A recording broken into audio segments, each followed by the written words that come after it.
Let's get start guys. आज के आलोचना করছি সেলিং টু বাইজেন্টিয়াম। ডব্লিউ.বি. ইয়েটস এর লেখা। কার লেখা? ডব্লিউ.বি. ইয়েটস। এখন উইলিয়াম বাটলার ইয়েটস পূর্ণ নাম। এখন এই কবিতাটা একটা মডার্ন পোয়েম। এখানে কি দেখতে পাবো? বলছে বৃদ্ধ মানুষের কোনো দেশ হয় না, তার কারণ বৃদ্ধ মানুষরা সব জায়গায় অবহেলিত হয়, বৃদ্ধ মানুষরা সব জায়গায় নেগলেক্টেড হয়, বৃদ্ধ মানুষদের কোথাও গুরুত্ব দেওয়া হয় না, তাই বৃদ্ধ মানুষদের কোনো দেশ হতে পারে না। বরং তিনি বলছেন যে আমি বাইজেন্টিয়াম সাম্রাজ্যে চলে যেতে চাই। কেন বাইজেন্টিয়ামে? তার কারণ বাইজেন্টিয়াম সাম্রাজ্য ছিল একটা গোল্ডেন সাম্রাজ্য, যেখানে বৃদ্ধ মানুষদের প্রচুর গুরুত্ব দেওয়া হতো। অ্যাকচুয়ালি শুধু বৃদ্ধ মানুষদের নয়, যাদের বুদ্ধি থাকতো, যাদের ইন্টেলেকচুয়ালিটি থাকতো, তাদেরকেই গুরুত্ব দেওয়া হতো। বাইজেন্টিয়াম সাম্রাজ্য একটা সোনার সাম্রাজ্য ছিল, যে সাম্রাজ্যে সোনার সিংহ ছিল, যে সিংহটা গর্জন করতে পারতো। বাইজেন্টিয়াম সাম্রাজ্য একটা এমন সাম্রাজ্য ছিল যেখানে সোনার গাছ ছিল, যে গাছটা নড়তো। বাইজেন্টিয়ান সাম্রাজ্য একটা সোনার পাখির কথা বলে। বাইজেন্টিয়ান সাম্রাজ্যে একটা সোনার পাখি ছিল, যে পাখিটা গান গাইতো। সোনার পাখি অথচ গান গাইছে। বল স্যার এগুলো তো হতেই পারে না। হতে পারে, এগুলো মেকানিক্যাল ওয়ার্ক ছিল বা মেশিনিক ইনভেনশন ছিল, বুঝতে পারলে কি না? সায়েন্টিফিক ইনভেনশন ছিল। অর্থাৎ বাইজেন্টিয়ান সাম্রাজ্য বুদ্ধিমত্তায় এতটাই গুরুত্ব দিয়েছিল যে সেখানে বিজ্ঞান, দর্শন, ইতিহাস, সাহিত্য, কালচার, সংস্কৃতি সব কিছুতে এটা উন্নতির শিখরে পৌঁছে গেছিল। এবং বাইজেন্টিয়ান সাম্রাজ্য এমন একটা সাম্রাজ্য ছিল যেখানে বুদ্ধিমত্তাকে গুরুত্ব দেওয়া হতো, ইউথকে ততটা গুরুত্ব দেওয়া হতো না, বুদ্ধিমত্তাকে গুরুত্ব দেওয়া হতো। তাই আজকে বৃদ্ধাবস্থায় এসে ডব্লিউ.বি. ইয়েটস বলছেন যে আজকের আধুনিক যুগটা, এই আধুনিক যুগে ছেলেমেয়েরা বৃদ্ধ মানুষদের গুরুত্ব দেয় না, তাদের বুদ্ধিমান হওয়ার গুরুত্ব দেয় না, তাদের ইন্টেলেকচুয়ালিটির গুরুত্ব দেয় না, তাদের ট্যালেন্টের গুরুত্ব দেয় না। তাই আমি বাইজেন্টিয়ান সাম্রাজ্যে চলে যেতে চাইবো, যে সাম্রাজ্যে বুদ্ধিমত্তার গুরুত্ব ছিল, যেখানে বৃদ্ধ মানুষের গুরুত্ব ছিল, যেখানে অমর সৃষ্টিগুলোকে চেরিশ করতো সবাই, যেখানে শিল্প, সাহিত্য, ইনভেনশন এইগুলোর সবাই প্রশংসা করতো। ওই রকম জায়গাতে আমি চলে যেতে চাই। তো এইটা হলো ব্যাকগ্রাউন্ডটা। এখন বলছে সেলিং মানে কি? সেলিং মানে পাড়ি দেওয়া, নৌকা দিয়ে পাড়ি দেওয়াকে সেলিং বলা হয়। সেলিং মানে নৌকা নিয়ে পাড়ি দেওয়া, এটাকে সেলিং বলা হয়। বাইজেন্টিয়াম হলো যে সাম্রাজ্যের কথা এইমাত্র আমি বললাম। এটা মূলত রোমান সাম্রাজ্য ধ্বংস হয়ে যাওয়ার পর বাইজেন্টিয়ান সাম্রাজ্য রোমান সাম্রাজ্যেরই একটা রূপ বলতে পারিস, বাইজেন্টিয়াম সাম্রাজ্য। ওই যে রোমান সাম্রাজ্য পৃথিবীর দ্বিতীয় বৃহত্তম সাম্রাজ্য ছিল, সেটা একটা সময় ভাঙতে শুরু করে, তখনই তারই একটা অংশ বড় হতে শুরু করে, এবং সেটাই হয়েছিল বাইজেন্টিয়াম সাম্রাজ্য, যেটা ইস্তানবুল পর্যন্ত প্রসারিত হয়েছিল। This was Byzantium empire. Byzantium empire কিসের জন্য বিখ্যাত? খেয়াল রাখবে, বাইজেন্টিয়াম এম্পায়ার কিছু কিছু দার্শনিকের জন্য বিখ্যাত। Byzantium empire existed 395 C, current year. C মানে current year. Roman empire was split 1453, 1453-তে রোমান এম্পায়ার ভেঙে গেল। তারপর রোমান এম্পায়ারেরই একটা বড় অংশ বড় হতে শুরু করলো, এবং সেটার নাম হলো বাইজেন্টিয়ান এম্পায়ার। 395 সিতে কারেন্ট ইয়ার্সে ছিল। এটা একটা লিডিং সিভিলাইজেশনে পরিণত হয়েছিল, এবং খ্রিস্টান পিপলরা মূলত এইখানে ডোমিনেট করতো, খ্রিস্টানিটি চলে এসেছিল, এবং গ্রিক অফিসিয়াল ভাষা ছিল এদের। এবং এখানে eastern part of Roman empire, রোমের যে ইস্ট সাইডটা প্রসারিত হয়ে বাইজেন্টিয়ান এম্পায়ার, এটা মাল্টিকালচারাল সোসাইটি ছিল, এবং ডাইভার্স পিপলরা থাকতো, টার্কিসরা থাকতো, মঙ্গলসরা থাকতো। এটা এমনই একটা বড় সাম্রাজ্য ছিল। প্যাগান, রোমান, খ্রিস্টান ওয়ার্ল্ডের কথা পাবে তুমি, কনস্টান্টিনোপলের কথা পাবে তুমি। This was Byzantine empire. তাহলে বাইজেন্টিয়ান এম্পায়ার এক কথায় সুবর্ণ যুগ ছিল, একটা সুবর্ণ সাম্রাজ্য ছিল, যেখানে বিজ্ঞান, সাহিত্য, শিল্প, ইতিহাস, দর্শন এবং বিভিন্ন অদ্ভুত সব শিল্পের নমুনা সৃষ্টি হয়েছিল, যা আজও আমাদের বিস্মিত করে। এইটা ছিল Byzantine empire. Everybody gets it clear? Now line by line, এবার চলে আসো লাইন বাই লাইন। বলছে that is no country for old men. নিজের সুবিধার জন্য দ্যাট ইজ না বলে দেয়ার ইজ করে দে। তাহলে কি হলো? There is no country for the old men. বৃদ্ধ মানুষদের জন্য কোনো দেশ হয় না। There is no country for old men. There is no country for old men. বৃদ্ধ মানুষদের জন্য কোনো দেশ হয় না, তার কারণ বৃদ্ধ মানুষরা সব জায়গায় অবহেলিত, সব জায়গায় নেগলেক্টেড। তাই বৃদ্ধ মানুষদের কোনো দেশ থাকতে পারে না, এইটা বলছে। অন্তত আধুনিক যুগে। আগেকার দিনে ছিল, তার কারণ বৃদ্ধ মানুষদের প্রচুর সম্মান করা হতো আগেকার দিনে, কিন্তু আধুনিক যুগে, মডার্ন টাইমে বৃদ্ধ মানুষদের কোনো দেশ হয় না। There is no country for old men. বলো এই লাইনটা ক্লিয়ার কিনা? Everybody gets it clear? The ইয়ংরা, কম বয়সী ছেলেমেয়েরা, ইন ওয়ান অ্যানাদারস আর্ম, কম বয়সী ছেলেমেয়েরা একে অপরের কোলে নাচ করছে, বুঝতে পারলে? কম বয়সী ছেলেমেয়েরা, forgetting the old parent, forgetting the old grandmother, they are engaged in one another's arm. তুমি তোমার গার্লফ্রেন্ডকে নিয়ে ঘোরাঘুরি করছো, নাচছো, গান করছো, ওই ব্যাপারে এনগেজ হয়ে থাকতো, তাহলে young people are interested only about love, love affair. বুঝতে পারলে কিনা? তাহলে দেখো, the young in one another's arm, ইয়ংরা কম বয়সীরা একে অপরের বাহুতে ঝুলছে। বলো বুঝতে পারলে কিনা? একে অপরের বাহুতে প্রেম উপভোগ করছে। Everybody gets it clear? তারপরে বার্ডস ইন দ্য ট্রিজ, পাখিরা ঠিক একই রকম ভাবে পাখিরাও গাছের মধ্যে গান গাইছে। পাখিরা কি করছে? গাছে গান গাইছে। Birds in the trees, birds in the trees, পাখিরা যেভাবে পাখিরা গাছে গান গায়, কম বয়সী ছেলে মেয়েরা, প্রেমিক যুগলরা একে অপরের বাহুতে প্রেম উপভোগ করছে। বৃদ্ধ মানুষদের কোনো জায়গা হয় না। বলো এই দুটো লাইন ক্লিয়ার কিনা? প্রথম দুটো লাইনে কারো যদি অসুবিধা আছে বলো আমাকে। First two lines clear? Riya madam clear? তারপরে those dying generation, those dying generation, be specified, listen, those dying generation বলছে এই যে ইয়ং পিপল গুলো হলো ডাইং জেনারেশন। বলে এটা কিরকম কথা? ইয়ং পিপল গুলো ডাইং জেনারেশন আর বৃদ্ধগুলো নন ডাইং? তাহলে ইয়ং গুলোকে এখানে ডাইং জেনারেশন বলছে। কাকে বলছে? ইয়ং জেনারেশনকে ডাইং জেনারেশন। বৃদ্ধদেরকে বলছে না। কাকে বলছে? ইয়ং জেনারেশনকে বলছে dying generation. Those dying generation মানে দোজ ইয়ং ডাইং জেনারেশন। কেন বললো ইয়ং দিকে dying generation? Because they are spiritually empty. আধ্যাত্মিকতা এদের মধ্যে নেই। They don't know how to praise intellectuality. They don't know how to praise talent. They don't know how to cherish some immortal creation. They only know how to enjoy the moment. এমন একটা generation যারা শুধু মুহূর্তটাকে উপভোগ করতে ব্যস্ত রয়েছে, কোনো বুদ্ধিমত্তাকে গুরুত্ব দেয় না, অমর সৃষ্টিগুলোকে গুরুত্ব দেয় না। সেই জেনারেশনটা অবশ্যই একটা ডাইং জেনারেশন। তাহলে প্রশ্ন আসতে পারে, ডাইং জেনারেশন কাদিকে বলছে? ইয়ং জেনারেশনকে, যারা একে অপরের বাহুতে প্রেম করে সময় অতিবাহিত করছে, সময় নষ্ট করছে। ক্লিয়ার না? ক্লিয়ার নয়? ঠিক। এটা অন্য কথা যে উনিও ওনার ইয়ং অবস্থাতে কিন্তু লেট মড গনের পিছনে পাগল হয়েছিলেন, ঠিক আছে, ওনার সময়, সেটা অন্য কথা হয়ে গেল। কিন্তু আজকে উনি বলছেন যে ইয়ং জেনারেশনটা হলো dying generation, because they are not actually respecting intellectuality, talent, immortal creation, immortal art, এইগুলোকে গুরুত্ব দিচ্ছে না। এইটা বলছেন। ক্লিয়ার না? ক্লিয়ার নয়? অ্যাট দেয়ার সং, এবং কি বলছে? At their song the salmon falls. এবার স্যালমন কি? স্যালমন মানে কি?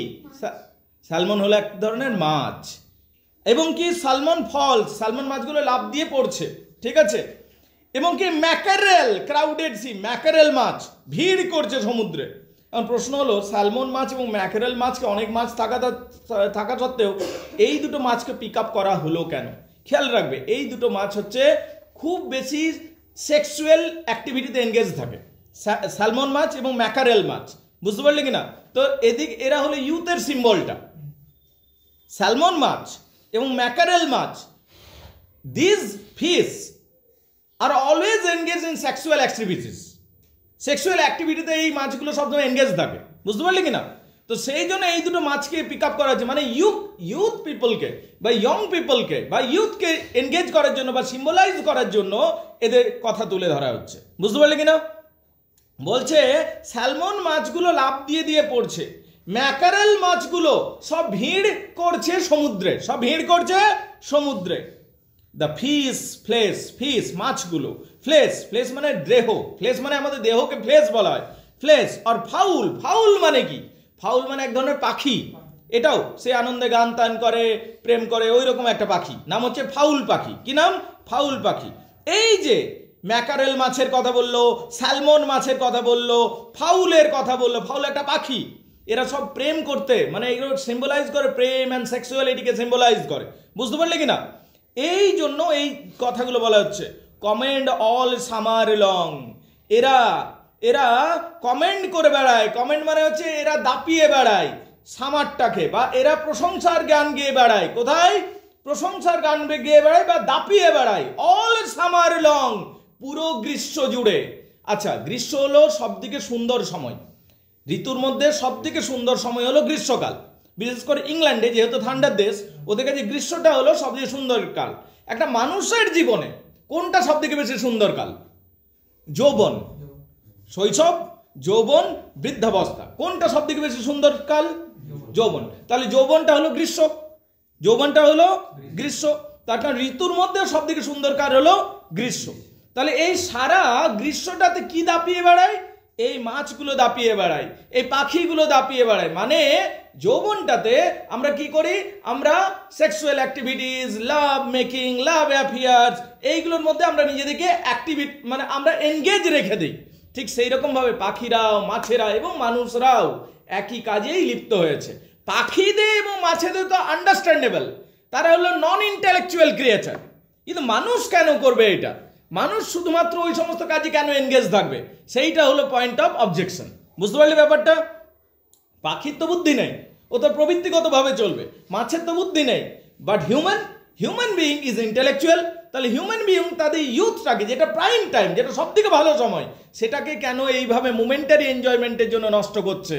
কেন ইন্টেলেকচুয়ালিটির উপর ফোকাস করছে না? কেন অমর সৃষ্টিগুলোকে প্রশংসা করছে না? এই জিনিসটাকে উনি বলবার চেষ্টা করছেন। Everybody gets it clear? তারপর বলছে দেখো, whatever is begotten, born and dies. যা কিছু, হোয়াট এভার মানে যাই কিছু, হোয়াট এভার মানে কি?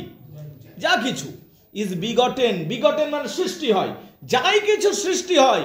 বর্ন কিছুদিন যায়, অ্যান্ড ডাইজ মরে যায়। মানুষ জন্মায়, কিছুদিন থাকে এবং মরে যায়, তাই না? যাই কিছু জন্ম হয়, একদিন মরে যায়। একদিন কি হয়? মরে যায়। Caught in that sensual music, all is caught. এই যে আধুনিক যুগে সমস্ত যুব সম্প্রদায়, অল ইজ কট, সমস্ত যুব সম্প্রদায় all is caught in the sensual music. বল স্যার, অল ইজ তো লেখা নেই নিজের সুবিধার জন্য, মানে সমস্ত ইয়ং পিপলটা সবাই কট হয়ে আছে। কোথায় ধরা পড়ে আছে? Sensual music. ঠিক আছে, সেন্সুয়াল মিউজিকের মধ্যে আবদ্ধ হয়ে আছে, মানে ইউথটাকে এনজয় করার জন্য আবদ্ধ হয়ে আছে, এইটা বলতে চাইছে। All neglect moments of unageing youth, এবং সবাই নেগলেক্ট করছে, মানে অবহেলা করছে, সবাই অবহেলা করছে। অল মানে সবাই মানে ইন্টেলেকচুয়াল, মানে ইউথটাকে বলছে। ইউথরা সবাই কি করছে? অবহেলা করছে, নেগলেক্ট করছে, অবহেলা করছে মোমেন্টস অফ আনএজিং ইন্টেলেক্ট, সেই মনুমেন্টস গুলোকে, স্মৃতিস্তম্ভগুলোকে, আনএজিং, যেগুলোর কোনোদিন বয়স হতে পারে না, সেই ইন্টেলেকচুয়াল ক্রিয়েটিভিটি গুলোকে, সেই ইন্টেলেকচুয়াল আর্ট গুলোকে, সেই ইন্টেলেকচুয়াল ক্রিয়েশন গুলোকে সব ইউথরা কি করছে? অবহেলা করছে। তো সেই জন্য বলছে all intellect monuments of unageing youth, all neglect, সবাই নেগলেক্ট করছে, সবাই অবহেলা করছে মনুমেন্টস গুলোকে, যেগুলো বানানো হয়েছে বুদ্ধিমত্তা দিয়ে, সেগুলোকে সবাই অবহেলা করছে। যেমন উইলিয়াম শেক্সপিয়ার একটা সুন্দর কবিতা লিখলেন আজ থেকে 600 বছর আগে, কিন্তু সেটা আজও পড়েছি, সেটা আজও অমর রয়েছে। যেমন ধরো একটা আর্টিস্টিক ক্রিয়েশন বানানো হয়েছিল, একটা পাথরের মূর্তি বানানো হয়েছিল, যেটা আজও রয়েছে। কোন? রেনেসাঁ যুগে বানানো হয়েছিল। সেটা হলো আনএজিং ইন্টেলেক্টের পরিচয়। একটা ছবি আঁকা হয়েছে, মোনালিসা ছবি, বুঝতে পারলে? কোন? রেনেসাঁ যুগে লিওনার্দো দা ভিঞ্চি এঁকেছেন তার বুদ্ধিমত্তা, তার ক্রিয়েশন দিয়ে। সেইটা হলো আনএজিং ইন্টেলেক্ট। এইগুলোর আমরা প্রশংসা করছি না। আমরা কিসের প্রশংসা করছি? আমরা শুধুমাত্র নিজের প্রেয়সীর প্রশংসা করতে ব্যস্ত হয়ে গেছি। এইটা হলো পয়েন্ট অফ অবজেকশন। দেখে নাও ফার্স্ট প্যারা কার কি অসুবিধা আছে আমাকে বলতে পারো। Come on guys. তাহলে এবার দ্বিতীয় অংশে আসি। An aged man is but a paltry thing. একটা এজেড ম্যান, যখন মানুষ এজেড হয়ে যায়, হাসছিস তো, তুইও এজেড হবি, ঠিক আছে? ওই জন্য হাসছিস, ঠিক আছে। অ্যান এজেড ম্যান, হ্যাঁ এজেড ম্যান, ধর রনিত বাবুর আমাদের 90 হয়ে গেছে, ঠিক আছে, 90+ চলছে, তখন ও পোল্ট্রি থিং হয়ে যায়। তখন আর মানুষ থাকে না, থিং, পোল্ট্রি থিং। আমি বলছি না, এমনি বেশিরভাগ লোক ভাবে, ঠিক আছে? অন্তত লেখক বলছেন। লেখক কি বলছেন? যে মানুষ যখন বুড়ো হয়ে যায় তখন আবার মানুষ থাকে না, বস্তুতে পরিণত হয়, নিম্নমানের বস্তুতে পরিণত হয়। পোল্ট্রি মানে নিচু মানের, পোল্ট্রি মানে নিচু মানের, ঠিক আছে? মূল্যহীন বস্তুতে পরিণত হয়। মানুষ যখন এজেড হয়ে যায় বিরাটে, তখন কি হয়? মূল্যহীন বস্তুতে পরিণত হয়ে যায়। বুঝতে পারলে কি না? অ্যান এজেড ম্যান, একটা বৃদ্ধ মানুষ, ইজ বাট পোল্ট্রি থিং, হলো একটা মূল্যহীন বস্তুতে পরিণত হয়, এবং মূল্যহীন, অকেজ, কোনো কাজের নয়, এমনি মনে করে। বুঝতে পারলি কি না? আমাদের কিছু শেখাচ্ছেও, মানে আমাদের কি করা উচিত, কিভাবে ভিউ করা উচিত বা উচিত নয়। বুঝতে পারলি কি না? যদি ভুল তুল করছিস তো মানে সংশোধন করা উচিত আমাদের, এইগুলো পড়ে জানার পর। তুই না জেনে একটা ভুল করছিস, ক্ষমা আছে। জেনে নিয়ে ভুল করবি, জ্ঞান পাপির ক্ষমা নেই, তাই না? ব্যাস, তুই জেনে গেলি আজ এটা, এবারে ওই ভুলগুলো করবি আর ক্ষমা নেই তোর। জ্ঞান পাপির ক্ষমা নেই বাবু, বুঝে না? তাই না? ঠিক বলছি তো ম্যাডাম? হ্যাঁ ঠিক। An aged man is but a paltry thing. একটা এজেড ম্যান হলো একটা পোল্ট্রি থিং এর মতো, মানে তুচ্ছ মূল্যহীন বস্তুতে পরিণত হয় এজেড ম্যানরা, বুঝতে পারলে, সমাজের চোখে। এ ট্যাটার্ড কোট, একটা ছেঁড়া খুঁড়া, একটা জরাজীর্ণ কোট আপন স্টিক, যেন লাঠিতে টাঙানো আছে। একটা লাঠির উপর যেন ছেঁড়া খোড়া কোট টাঙানো আছে, একটা লাঠির উপর যেন ছেঁড়া খোড়া কোট টাঙানো আছে, মানে কাকতাড়ুয়া হয়ে যায়। কাকতাড়ুয়া কীরকম হয়? একটা লাঠির উপর একটা ছেঁড়া কোট টাঙিয়ে দিস, ঠিক কাকতাড়ুয়া স্কিয়ারক্রোর মতো হয়ে যায়। তাহলে an aged man is but a paltry thing.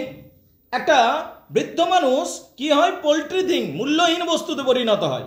A ট্যাটার্ড coat, ছেঁড়া খোড়া একটা কোট আপন স্টিক, যেন টাঙানো হয় লাঠির উপরে। একটা ছেঁড়া খোড়া কোট কোথায় টাঙানো হয়?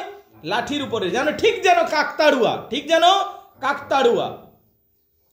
তাহলে যে কোনো বৃদ্ধ মানুষ মূল্যহীন বস্তুতে পরিণত হয় ঠিক যেন কাকতাড়ুয়া, তাকে নিয়ে সবাই হাসি ঠাট্টা মজা করে, বুঝতে পারলি কিনা? এইরকম পরিণত হয়। আনলেস, যদি না, তবে এটার মুক্তির উপায় আছে। মুক্তির উপায় আছে, এই অবস্থা যদি না চাস তার মুক্তির উপায় আছে। কি? সেটা পরের লাইনে দিচ্ছে। যদি না সেই লোকটা কি করে? ফর এভরি ট্যাটার, দেখো, unless his soul clap its hand and sing. যদি না, আনলেস মানে কি? যদি না, আনলেস মানে যদি না। Soul claps its hand and sing, তার মনটা জোরে জোরে হাততালি মারতে শুরু, মানে ও খুশি থাকতে হবে। দুনিয়া যায় ভাঁড় মে, বুঝতে পারলে? তুই খুশি থাক। তুই বুড়ো হয়ে গেছিস, তুই আর 7 দিন বাঁচবি, 10 দিন বাঁচবি, তোর কি লেয়া দেয়ার আছে এই পৃথিবী থেকে? তুই খুশি থাক। খুশিতে থাকতে হবে, তোকে খুশি থাকতে শিখতে হবে ভেতর থেকে। তুই ক্ল্যাপিং, ইয়ং পিপল কি ক্ল্যাপ করছে, তুই তার 10 গুণ ক্ল্যাপিং করবি মনে মনে, হাত চলবে না, কিন্তু মনে মনে নাচবি, খেলবি, খুশি থাকবি, বি হ্যাপি। দেখবি কিছু কিছু বুড়ো মানুষ বিরাটই খুশি থাকে, right? They have learn the art, তারা ওইটা শিখে নিয়েছে, বুঝতে পারলি, যে কি করে খুশি থাকতে হয় ওই এজটাতে। অলরাইট?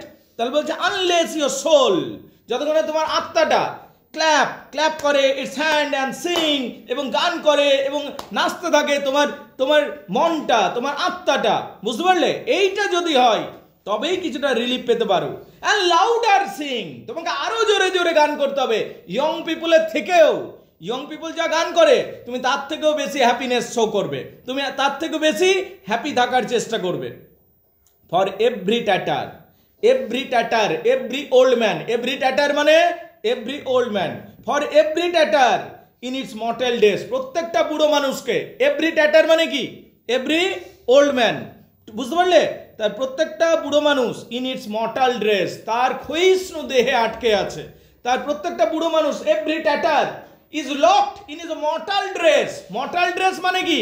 ক্ষয়িষ্ণু দেহ, মরণশীল দেহ, যেটা শেষ হয়ে যাবে কিছুদিন পর, সেইটাতে ওর আত্মাটা আটকে আছে। তো তাদের কি করতে হবে? হ্যাপি থাকতে হবে।